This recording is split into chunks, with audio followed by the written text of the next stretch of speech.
그 ASO에 대해서 궁금해하시고 또 실제로 많은 분들이 문의를 하시는 것 같습니다. 일종의 성형 수술이죠. 악교정 수술이라고 볼 수 있겠지만 일단은 작은 어금니, 그 상악골에서 이제 얘가 어떤 수술이 얘가 되겠고요. 상악골에 있어서 위턱뼈에 있어서 작은 어금니를 발치를 2개를 하고 그 발치된 공간을 기준으로 해서 턱의 잇몸뼈, 턱뼈의 앞부분을 잘라서 후방으로 그리고 상방으로 위치를 시키는 방법으로 어떤 잇몸뼈 돌출, 뼈의 돌출, 그리고 치아의 돌출 충분히 해소하고 돌출의 느낌을 없애주는, 그래서 심리적이고 어떤 기능적인 부분을 개선시켜주는 수술이라고 할 수 있겠습니다. 많은 분들이 ASO에 대해서 관심을 많이 갖고 계신데요. 저는 이런 말씀을 드리고 싶어요. 이전에 양악수술이 많이 있었죠. 누구나 양악수술을 하고 싶어 했고, 그리고 두려움 없이 쉽게 접근했었고, 그리고 양악수술의 케이스들이 많이 발표됐고, 따라서 부작용, 그리고 실패한 케이스, 심지어는 심각한 어떤 부작용을 보여주는 그런 사례도 보고가 되면서 어떤 양악수술을 무분별하게 하던 그런 트렌드가 저는 많이 진정이 되었다고 보고 있습니다. 그런 측면에서 ASO도 마찬가지입니다. 간단한 수술이다. 그리고 양악수술에 비해서 범위가 훨씬 더 작기 때문에 위험하지 않고 효과적으로 어떤 돌출을 해소할 수 있다. 이렇게들 알고 계시겠지만 제가 알기로는 꼭 그렇지는 않는 것 같습니다. 최근에도 저희 병원의 실제 환자 케이스인데요. 이분은 부산에 계시는 분이고, 그리고 서울의 이제 치과 의원입니다. 이 병원은 구강외과 선생님 위주로 병원이 이제 구성이 되어 있고, 그 의료진들이 주로 ASO든 양악수술을 주된 어떤 진료를 보고 있는 그런 병원이었습니다. 그런데 이 환자가 나름대로 고민이 많이 돼서, 그죠? 자기의 돌출입 자체가 고민이 많이 됐고, 이 부분을 반드시 꼭 해결해보고 싶다. 이렇게 해서 자기 나름대로 많이 알아보고 연구를 해서 그 병원과 또 다른 병원들도 같이 이제 상담을 받아보셨겠죠. 그래서 자기가 받아본 그 병원 원장님께서는 아가미안외과, 구강외과 전문의로서 수술을 주로 하시는 그런 분이신데, 그분 말씀이 이랬답니다. 진짜예요. 이게 제가 제 얘기를 섞어서 하는 것이 아니고 환자에게 들은 그대로입니다. 환자가 그 수술을 해서 돌출입을 해소를 하고 싶다 이렇게 얘기를 했더니 그 원장님이 하시는 말씀이, 이전에는 교정 기술 자체가 그렇게 세밀하게 발달하지 않고 전문화되어 있지 않기 때문에 ASO 이런 어떤 뼈의 이제 외과적인 그런 어떤 프로세스를 집어넣어서 얼굴형을 변화시키는 방법으로만 돌출입을 해소할 수 있다고 생각을 했고 또 효과를 볼 수 있었던 것이 사실이다.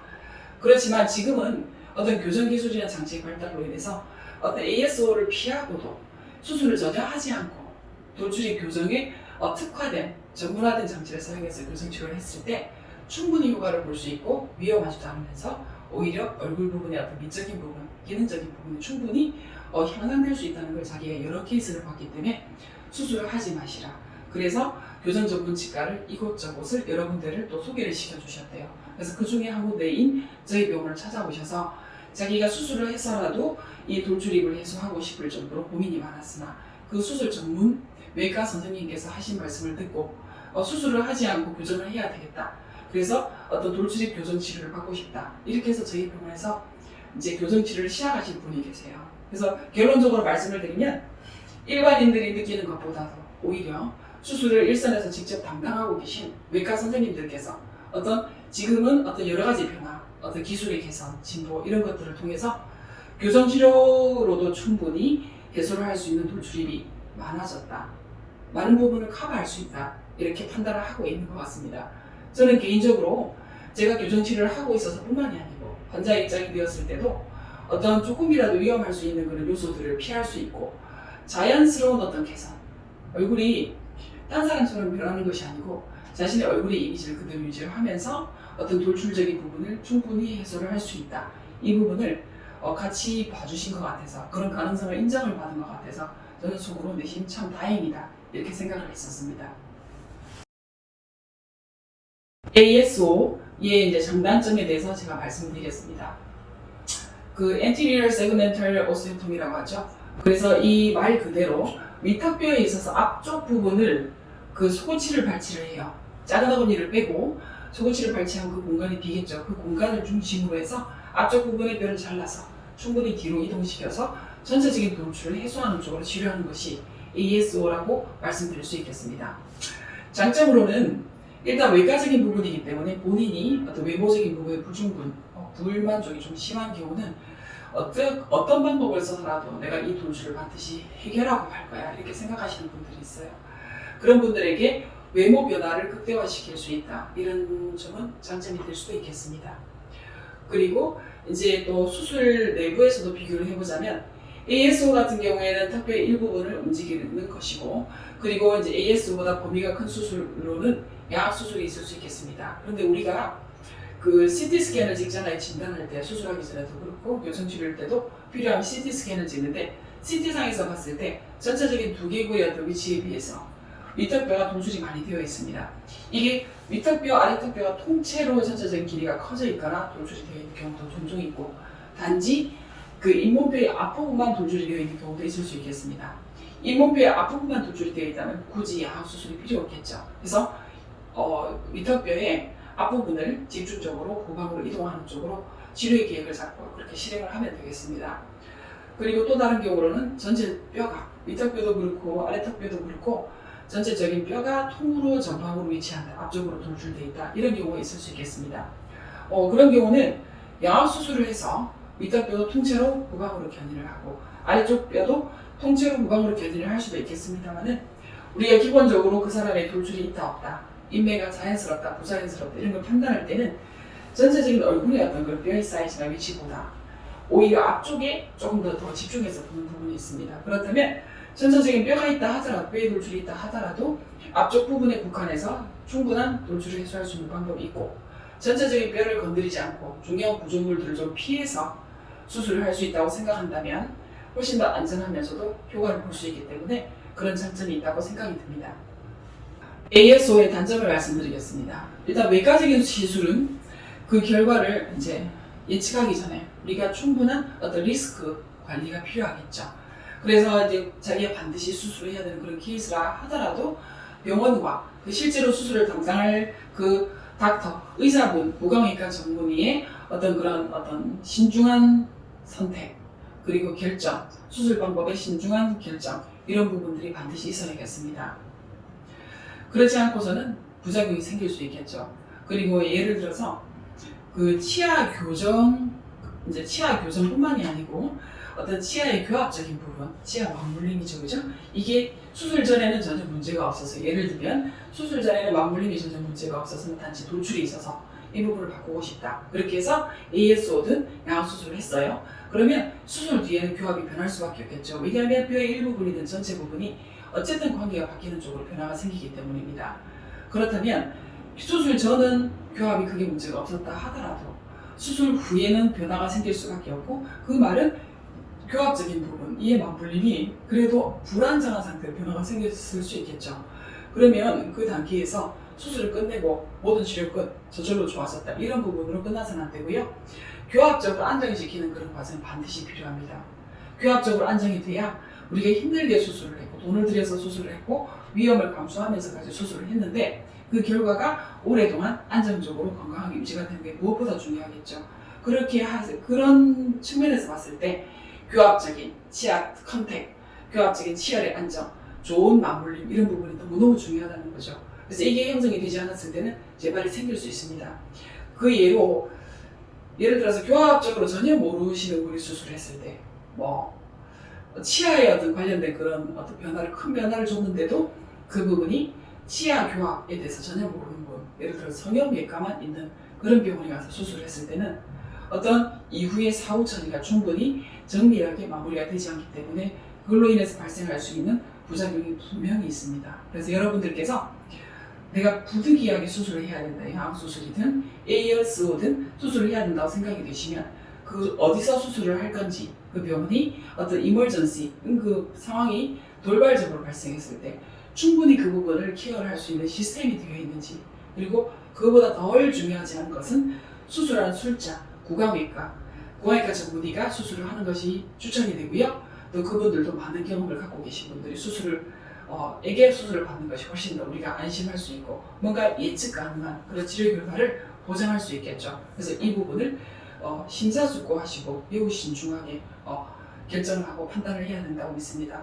수술이든 치아 교정 치료든 다른 일반적인 치료든 그 전에 수술이나 치료가 시행되기 전에 환자가 병원의 의사와 그리고 의료진과 충분한 상담이나 검사, 그리고 결과에 대한 상담 이런 것들을 통해서 정말 할 수 있는 최대한의 인포메이션을 갖고 충분한 이해를 갖고 거기에 임한 것이 무엇보다도 저는 중요하다고 생각합니다. 그래서 이런 것들을 얻기 위해서 절대로 주저하지 마시고 적극적으로 그 부분을 정보를 얻을 수 있고 그리고 자기가 모르는 부분이 있으면 충분히 이해를 하고 시술을 시작할 수 있도록 적극적으로 권해드립니다. 예를 들어서 외과적인 그런 시술 방법이 있고 그거는 뭐 치과뿐만이 아니겠죠. 피부과도 있을 수 있겠고 성형외과도 있을 수 있겠고 다른 또 일반 치료가 있을 수 있겠습니다. 그렇지만 우리가 뭐 건강에 심각한 문제가 생기는 예를 들어서 뭐 암이 생겼다든지 이런 문제가 있을 때는 우리가 치료의 방법을 선택할 수는 없어요. 그거는 정확하게 그 부분을 진단하고 그리고 판단해서 치료 계획을 세운 의료진과 충분히 상담을 하되 결국에 치료 과정은 의사가 결정하는 것입니다. 그런데 저희가 지금 하고 있는 그런 부분은 사실은 이제 반반이에요. 반반인데 어떤 부분이냐면 저희 병원에 워낙 치료가 어려우신 분들이 많이 오시기 때문에 찾아오시고 하시는데 이분들은 단지 보기 싫어서 뭐 얼굴이 더 지금보다 더 예뻐지고 싶어서 내지는 치아가 더 예뻐지고 싶어서 웃었을 때 더 예뻐지고 싶어서 이런 것 때문에 교정치료를 원하는 사람들만 오시는 건 아닙니다. 반 이상이 이미 골격적인 부조화가 매우 심해서 그래서 부정기압도 그 정도가 매우 심하고 식사를 할 때도 제대로 씹지 못하고 발음도 매우 불편하고 항상 소화는 되지 않고 아이들 같은 경우에 많이 먹지 못했기 때문에 많이 저체중처럼 말랐다거나 그리고 키가 많이 자라지 않는 그런 경우도 있고 턱관절에 어떤 불편함도 생기고 부정기압으로 인해서 이런 부분들이 충분히 그 사람의 삶을 충분히 저해할 수 있다. 삶의 질을 많이 떨어뜨릴 수 있다. 어떤 질병의 상태다. 이렇게 판단되는 분들이 반 이상이라고 저는 보고 있어요. 그 수술이 필요한 케이스도 분명히 있어요. 골격적인 부조화가 너무 심하면 우리가 어떤 서저리, 수술이 도움을 받고 그리고 치아 교정을 하는 것이 환자의 어떤 치료 결과와 안전상과 그리고 이제 여러 가지 면에서 성공률을 높일 수 있는 좋은 방법이라고 생각합니다. 그렇지만 우리가 비수술적으로 교정치료 그리고 교정치료에 추가적으로 뭐 보철치료라든지 뭐 미백치료라든지 이런 부분들을 추가해서 충분히 신기성을 높일 수 있고 덩달아서 기능까지도 좋아지는 그런 어떤 치료 방법을 적용할 수 있는 그런 케이스라고 한다면 저는 굳이 수술 안 했으면 좋겠어요. 제가 단지 보수적이다, 제가 하지 않는다 이런 것보다도 환자분들이 생각하는 것처럼 수술 과정은 결코 단순하지 않습니다. 단순하지 않고 어렵습니다. 그리고 예측이 100% 되지 않습니다. 모든 치료가 그렇죠. 그 결과를, 치료의 결과를 100% 예측할 수 있는 그런 치료가 어디에 있겠습니까? 그죠? 그럼에도 불구하고 우리가 그 수술적인 뭔가 비가역적이고 뭔가 우리 신체에 데미지를 줄 수 있는 어떤 수술적인 치료법을 그것만을 선택해야 되는 그런 경우가 아니고 그거 외에도 비수술적, 그죠? 그리고 뭐 할 수 있다면 이를 빼지 않고도 교정치료를 할 수 있다라고 판단이 되면 저는 그쪽으로 조금 더 보수적으로 신중하게 접근을 해야 된다고 봅니다. 물론 수술을 했을 때와 안 했을 때 외모적인 변화는 뭐 다를 수 있습니다. 어쨌든 수술을 하게 되고 그리고 성형외과적인 시술이 들어가게 되고 그러면은 얼굴은 더 이뻐지겠죠. 뭐 모든 사람이 그렇게 생각하지 않습니다만 본인은 이뻐질 거라고 믿는 것 같습니다. 그렇다면 반드시 그렇다고 해서 반드시 수술을 해야 되나 뭐 그렇게 생각하지 않고요. 교정 치료로 심각한 그런 어떤 심리적인 심리성에 있어서 저희를 보이고 있는 그런 부정기압의 케이스에서도 그 부조화를 치아 교정 치료 조금 더 복잡하고 조금 더 이제 난이도가 높은 그런 치료 방법이지만 수술을 하지 않고 충분히 개선할 수 있는 여지가 있다. 뭐 수술에 비해서 90%의 결과, 80%의 결과, 심지어는 70%의 결과를 얻을 수 있다 하더라도 저는 비수술적인 치료 방법을 선택하겠습니다. 잇몸 돌출인 경우에 킬본 교정으로 충분히 치료가 될까요? 라고 물어보시는 분들이 많이 있습니다. 심지어는 이래요. 환자분들이 병원에 오시죠, 그죠? 그러면 중간에 CT도 찍고, 뭐 파노라마 엑스레이도 찍고, 얼굴 사진도 찍고 막 이럽니다. 그럼 그 과정에 이제 우리 직원분들과 이제 개인적으로 이렇게 뭐 사진을 찍을 때 가깝잖아요. 가까이 있었을 때 제가 진짜로 치료가 될까요? 이렇게 물어보세요. 살짝 저한테 안 들리게. 저는 그 심정을 이해합니다. 본인이 얼마나 이제 거기에 대해서 이제 고민을 많이 했고, 그리고 반드시 고치고 싶다.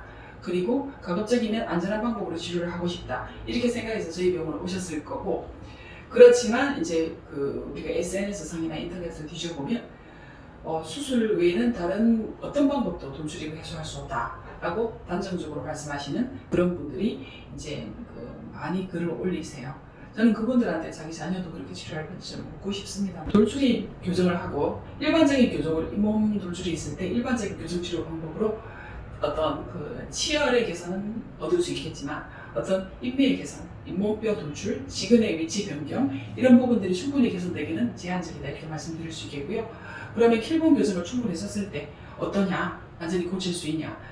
많이 들어갑니다. 케이스 바이 케이스예요. 어떤 분들은 일반 교정보다 조금 더 들어갔네? 그래도 좀 낫네? 이 정도이면 어떤 분들은 양 수술을 한 것처럼 농담 아니에요. 저희 병원에 오시면 그런 케이스를 이제 눈 가리고 이렇게 보여드릴 수 있는데 제가 얼굴을 잘 보지 않거든요. 그래서 환자를 보는데 바쁘다 보면 아무래도 입안에 집중을 하게 되고 치아에 집중을 하게 됩니다. 그러면 환자가 1년이 지나고 이제 중간에 한번 저희가 경과 상담을 해요. 환자분이 요청을 하기도 하고 저희가 정기적으로 하는 부분도 있고 그러면 그때 얼굴 사진을 찍거든요. 입안 사진을 매번 촬영을 하는 쪽이지만 얼굴 사진은 그렇게 자주 찍진 않아요. 환자분들도 좋아하지 않으시고 그렇기 때문에 그렇지만 찍기는 찍어야 됩니다. 비교를 해볼 수 있어요. 그러면 교정치료 전에 얼굴 사진과 1년 전으로 해서 얼굴 사진을 찍죠. 그러면 이제 그 사진을 미리 찍어둔 직원들이 그 부분을 이제 미리 준비를 해서 상담실에 이제 모니터에 띄워놔요. 그러면 제가 환자분과 같이 들어간 사진을 여는 순간 제가 깜짝 놀라요. 이 사람이 이렇게 많이 변했나? 저도 좀 무심하죠, 그렇죠? 그 정도로 저는 효과를 보는 케이스를 많이 보고 있습니다. 이분들 중에는 이전에 수고치발질을 하고 교정치료를 했던 분들도 다수가 있으시고 교정치료를 한 번도 해본 적 없으신 분들도 꽤 있으세요. 그리고 이분들도 아까 제가 처음에 언급했던 것처럼 환자분이 저희 병원에 오셔서 킬본 교정이라는 게 있다는데 돌출입이 된다는데 수술 안 해도 된다는데 이렇게 듣고 오셨지만 반신반의하시면서 이제 우리 직원한테 진짜 되냐 이렇게 물어보시는 분들이 있다고 했잖아요. 그분들의 어떤 그런 기분을 제가 이해한다는 것 자체가 저도 치아가 들어가는 양은 충분히 눈으로 확인할 수 있지만 그 치아나 잇몸뼈의 어떤 변화만으로 이게 얼굴에서 연조직이 덮어지기 때문에 어떤 분들은 연조직이 얇고 어떤 분들은 두껍기 때문에 어떤 연조직의 결과가 충분히 예측하기는 사실 그건 쉽지 않아요. 반응이 환자들마다 꽤 다릅니다. 그래서 그런 변화를 볼 때마다 제가 킬본 교정을 함으로써 어렵고 그죠? 실제로 환자의 어떤 치료 결과가 미흡한 경우도 있을 수밖에 없어요. 누구나 그렇지 않습니까? 어떤 케이스도 그렇고 그럼에도 불구하고 전반적으로 봤을 때 제가 킬본 교정을 하고 그리고 교정 치료 전과 후를 비교를 하고 환자가 또 이제 소감을 서로 나눠보고 얘기를 해보면 이분을 수술하지 않도록 설득을 해서 킬본 교정을 통해서 돌출입을 충분히 해소한 제가 정말 잘했구나 저 스스로 칭찬해 이렇게 생각하고 있습니다. 본인이 갖고 있는 얼굴의 특장점을 그대로 살리면서 어떤 돌출입 문제, 부정기압의 문제 이런 부분들을 충분히 해소하는 데는 킬본이 매우 잘 작동하고 있다 이렇게 말씀드릴 수 있겠습니다. 킬본 교정장치를 써서 킬본 교정치료를 합니다. 그죠? 그때 이제 장점도 있고 단점이 있다. 어떤 게 장점이 있고 또 어떤 점들이 단점이냐 이렇게 이제 궁금해하실 것 같아서 설명을 조금 드리겠습니다. 킬본 교정장치의 단점을 먼저 말씀드릴게요. 단점은 장치가 너무 복잡해요. 어떤 의미냐면 남들이 볼 때 너무 좋아요. 장치가 없어요. 남들이 봤을 때는 저 사람이 교정치료를 한다 그랬고 이를 뺐다 그랬고 교정을 한다는데 우리가 보기엔 장치가 안 보여요. 너무 깨끗해요. 이건 장점이라고 할 수 있나요? 그렇지만 본인한테는 단점입니다. 왜냐하면 남한테 보여서 덜 불편할 수 있는 발음이나 혀의 위치에서 덜 불편할 수 있는 그런 부분들이 안으로 전부 다 들어와 있기 때문에 본인은 엄청 불편한 거예요. 입천장을 이렇게 혀를 이렇게 한번 갖다 대보세요. 이게 치아들이 지금 매끈매끈하잖아요. 그런데 장치가 붙게 되면 입안이 가득 차고 좀 좁게 느껴지고 그리고 이제 무엇보다도 음식을 먹었을 때 음식물이 많이 긴다. 피할 수 있겠죠.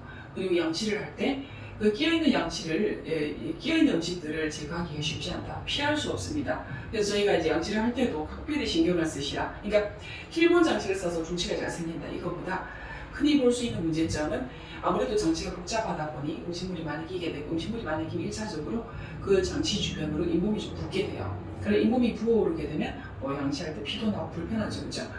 그래서 저희가 워터픽을 꼭 쓰시라고 추천을 드리고 그 칫솔을 여러 종류를 다 쓰게 합니다.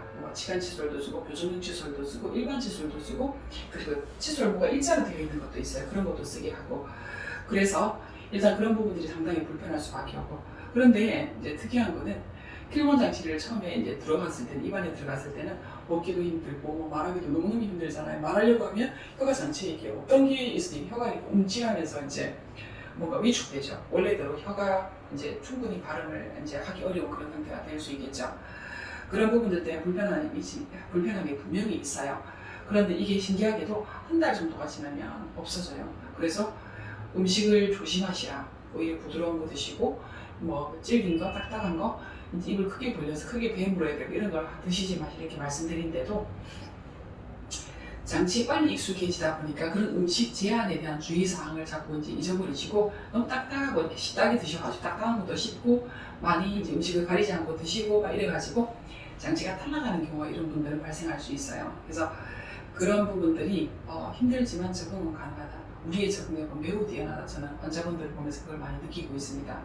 어쨌든 그게 가장 중요한 부분인 것 같아요. 클리닝이 잘 안 되는 거, 그리고 음식물 제한, 음식 조심해야 되거든요. 장치 떨어질까봐. 그래서 떨어지면 또 붙이면 돼요. 병원에 오시면 붙이게 간단하게 붙일 수 있고.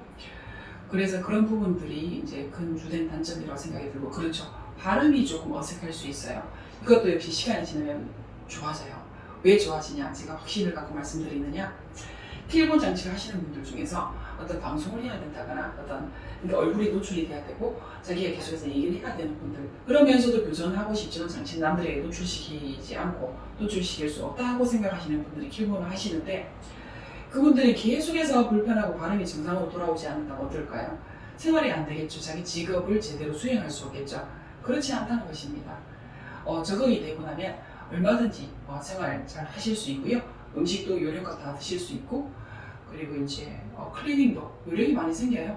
그래서 약간 극단적으로 제가 설명을 해드리면, 이제 치과 위생사분이 이제 킬본 교정을 해요. 이제 마무리 단계에 있는데, 그분 같은 경우에 젊은 여자분이고 20대 여자분인데 이분은 잇몸이 부은 적이 한 번도 없어요.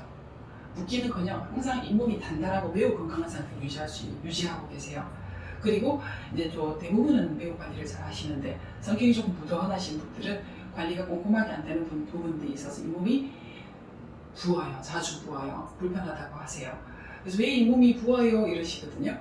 그러면 제가 이게 이제 플라그가 잇몸과 전체 사이에 끼어서 오래 정체되게 되고 오그르게 되면 염증이 생길 수밖에 없고, 염증이 한번 생기면 쉽게 가라앉지 않는데 부어있는 잇몸 때문에 더 음식물 그러니까 푸드 패킹이라고 그러죠. 음식물이 더 많이 끼이게 되고 악순환이 진행이 돼서 그렇다라고 설명을 드려요. 그래서 잇몸에서 피가 나는 정도로 가벼운 지근염이 있다 하더라도 잇몸에서 피가 나네 이러고 이제 무서워서 칫솔질을 스탑하는 게 아니고 오히려 그 부분을 너무 무리하지 않게 꼼꼼하게 닦아주는 정도로 관리를 더 철저하게 하셔야 된다 이렇게 설명을 드리고, 그 다음에 이제 킬본의 장점에 대해서도 말씀을 드리면요. 킬본은 일단 그 돌출입에 있어서 저희가 치아 치관도 움직여야 되고 치아 뿌리도 움직여야 되고 잇몸표의 변화도 주어야 되고, 그리고 매우 많은 어떤 그 연조직의 변화, 돌출직의 변화가 생겨야 되는 그런 케이스에서는 최적화된 시스템이라고 생각합니다. 최적화되어 있는 시스템이에요. 환자분이 밥 먹고 양치하기 힘든 것을 제외하고는 모든 것이 장점입니다. 예를 들어서 치근이 짧은 분들이 있어요. 재교정 케이스가 그렇죠. 교정을 한 번 했고 심지어 2번 했던 분들이 교정치료를 받으러 오세요. 매우 조심스럽죠. 저희 입장에서도. 그런데 이분들이 개별적으로 이제 그 치아에 브라켓을 붙이고 치아가 개별적으로 이동을 하게 되고 와이어에 의해서 치아 이동이 빈번하게 생기게 되고 그러면은 지금 흡수가 진행되는 데 있어서 저는 플러스가 되지 않는다고 생각해요. 마이너스가 될 수 있다고 생각합니다. 그렇지만 킬본은 어떤 개인 맞춤형으로 치아의 어떤 구체, 그러니까 똑같은 킬본 장치는 세상에 어디에도 없어요. 모두 환자분 한 분 한 분이 고유한 번호가 부여된 특별한 장치를, 자기 자신만의 장치를 이 세상에 단 하나밖에 없는 장치를 쓰고 계세요. 그 정도로 맞춤화되어 있는 장치다.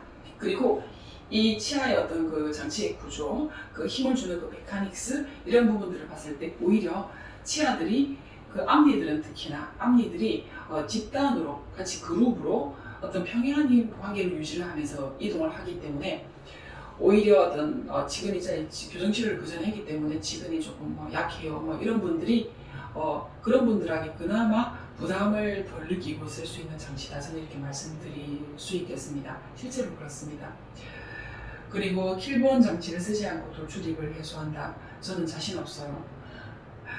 치아 돌출, 잇몸병 같은 문제는 전혀 없고 치아만 뻗어져 있고 던데기가 심한 거 누구나 잘할 수 있고 어떤 장치로도 잘할 수 있고 그냥 꼈다 뺐다 하는 장치로도 충분히 개선을 할 수 있는 부분이 있습니다.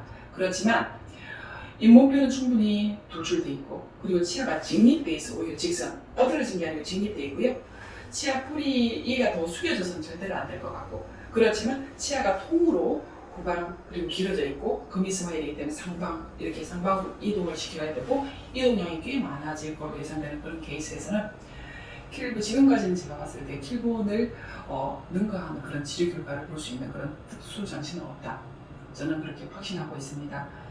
그래서 여러분들에게 킬본 장치가 이제 비용이 고가이잖아요. 고가이고 킬본 장치가 필요한 분들이 있고 실제로 킬본 장치를 꼭 쓰고 싶은 분들이 있는데도 그분들의 부담을 감수하고라도 제가 킬본 장치를 추천드린 이유는 여기에 있다고 말씀드릴 수 있겠습니다.